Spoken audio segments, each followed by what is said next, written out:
Wow, ang sarap ng paksi ko. Inununan na daslo. Daslo sa amin to maliliit na tamban. Sarap. Patuyuin ko yan. Insaladang talbos ng kamote, ganas, na may ginamos isda.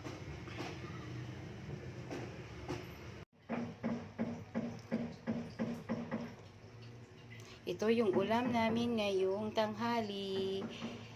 Gulay na chapsoy. Samahan nyo ako, kakain tayo ng tanghalian ngayon. Tanghalian, umagahan na. Ito yung ulam namin na niluto ko ngayon. Niluto ko sa butter. Para sa tanghalian na ulam.